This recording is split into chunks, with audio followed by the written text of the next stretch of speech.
Now, some reports have suggested that Russia has actually reached out to their ally China seeking help. And we're talking about military aid in their fight and in their invasion of Ukraine. Russia and China have completely denied these reports, but the United States has taken note of it and sent across a very stern warning to Beijing, saying if you comply, if you help Russia in any manner in this Ukraine war, you'll face the same global isolation as Russia.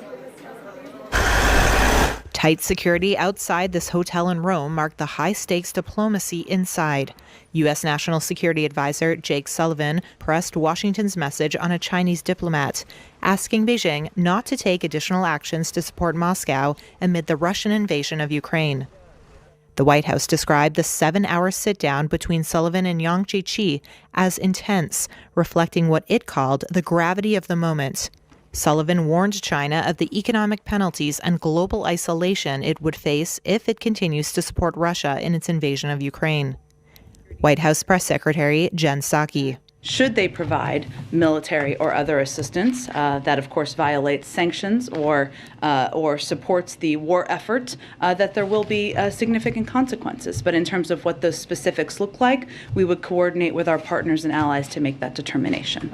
Psaki said the meeting had been scheduled for some time, adding, it was a timely and important moment to have this conversation. It took place as the U.S. told allies in NATO that China had signaled its willingness to provide military and economic aid to Russia to support its war. But China on Monday said reports of such a request from Russia was merely U.S. disinformation. Russia, too, denied it had asked China for military assistance and said it had sufficient military clout to fulfill all of its aims in Ukraine.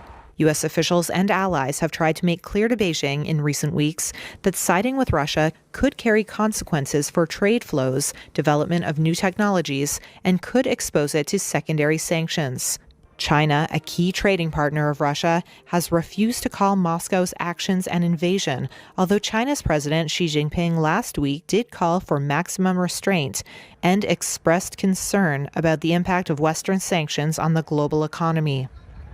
Now, Russian forces have maintained that they're targeting military installations. And as part of their strategy, they've been particularly targeting aviation assets. We're talking about air bases, airfields, and also an aviation industry plant, the Antonov base, which has now been targeted and destroyed by Russian forces. It is in this industrial plant that the likes of the world's largest cargo plane, the Mriya, was also built. Remember, that cargo plane was also destroyed about a week back by Russian troops.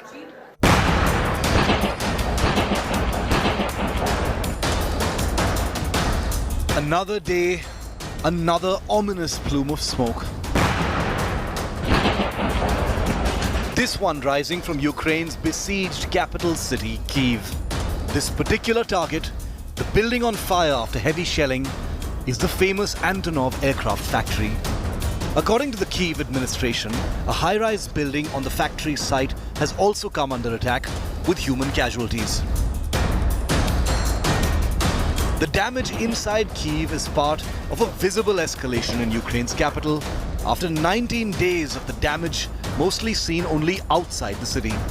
Here's what this famous Soviet-era aviation facility looked like before the war compared to the towering inferno it is now, sending dark smoke across Kyiv's skyline.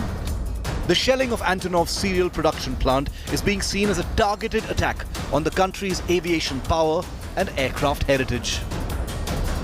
The fire has had devastating effect on the Antonov plant here in Ukraine. Now, this is where the bulk of the AN-32 transport aircraft, the backbone of Indian Air Force transport fleet, especially for the high-altitude Siachen Glacier operations, have been built.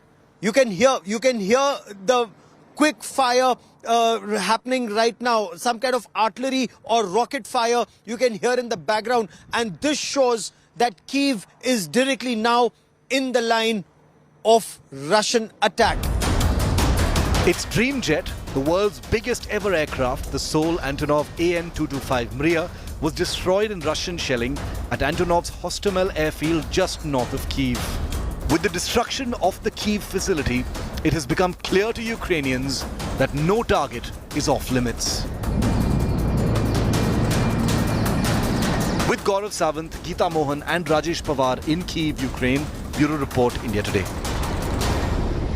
The most compelling images that have emerged of this war that highlight and reiterate the kind of destruction that's been reported 20 days into the conflict in Ukraine. It's cities such as Kharkiv, Mariupol that's facing the brunt of the Russian attacks, as Russian troops are now also focusing on Kyiv suburbs to get to the capital city.